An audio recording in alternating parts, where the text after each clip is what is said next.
Selamat Jumpa Tuhan, selamat hari Minggu. Kita bersyukur kepada Tuhan, kesempatan yang baik, yang luar biasa yang Tuhan berikan kepada kita. Sudah minggu yang keempat pada bulan September, kita diberkati Tuhan, kita ditolong Tuhan. Kita percaya bahwa Dia selalu menopang kita, memberkati kita, dan terus menuntun jalan hidup kita dari waktu ke waktu hingga pada akhir bulan ini. Di minggu yang keempat ini, tema firman Tuhan bagi kita bersama-sama, mengembangkan karunia mengajar. Mengembangkan karunia mengajar. Masih dalam Roma pasal 12 ayat yang ke-6 sampai 8, firman Tuhan berkata, demikianlah kita mempunyai karunia yang berlain-lainan menurut kasih karunia yang dianugerahkan kepada kita. Jika karunia itulah untuk bernubuat, baiklah kita melakukannya sesuai dengan iman kita.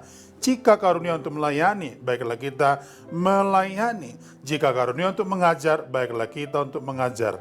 Jika karunia untuk menasihati, baiklah kita menasihati. Siapa membagi-bagikan sesuatu, hendaklah ia melakukannya dengan hati yang ikhlas. Siapa yang memberi pimpinan, hendaklah ia melakukan dengan rajin. Siapa yang menunjukkan kemurahan, hendaklah ia melakukannya dengan sukacita. Ayat 7 dengan jelas firman Tuhan berkata, jika karunia itu untuk mengajar, baiklah mereka mengajar.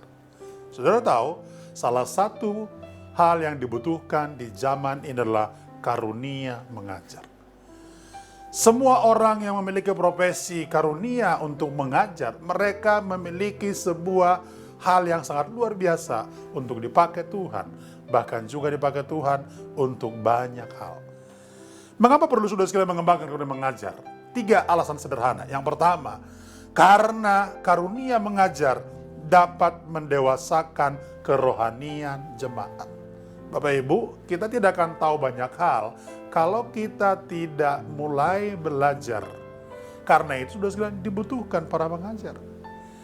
Jadi kalau saudara sekalian ada karunia mengajar yang terus saudara sekalian bertumbuh berkembang dalam gereja, maka ini akan mendewasakan kita.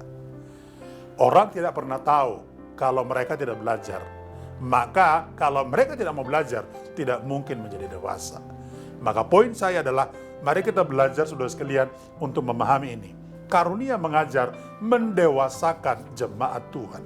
Yang kedua, mengapa karunia mengajar penting saudara sekalian? Untuk menumbuhkan pengertian-pengertian yang benar.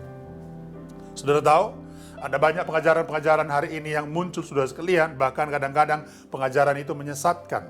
Bahkan juga kita bisa tahu di berbagai macam media saudara sekalian, hari ini muncul ajaran-ajaran yang simpang siur. Pertanyaannya saudara sekalian, apa yang dapat untuk bisa melakukan saudara sekalian mengatasi permasalahan tersebut? Yang bisa adalah ketika ada karunia mengajar, tentu dalam koridor pimpinan dan juga pertolongan Roh Kudus. Kalau itu ada saudara sekalian, maka ini akan menumbuhkan pengertian yang benar. Dan ketika ini berjalan sedemikian rupa di jemaat Tuhan, maka jemaat-jemaat akan memiliki yang namanya konsep yang benar. Mereka akan mengerti petunjuk-petunjuk firman Tuhan. Mereka akan mengerti tentang pengetahuan-pengetahuan yang tepat dari Alkitab. Dan tentu ketika ini dikerjakan, mereka tahu membedakan mana yang benar, mana yang salah, mana ajaran yang tepat, mana ajaran yang sesat. Yang ketiga, untuk menolak ajaran-ajaran sesat. Di atas tadi sudah dijelaskan, tetapi paling prinsip adalah karunia mengajar itu penting di dalam gereja Tuhan karena untuk memberi landasan yang benar tentang Alkitab, tentang firman Tuhan.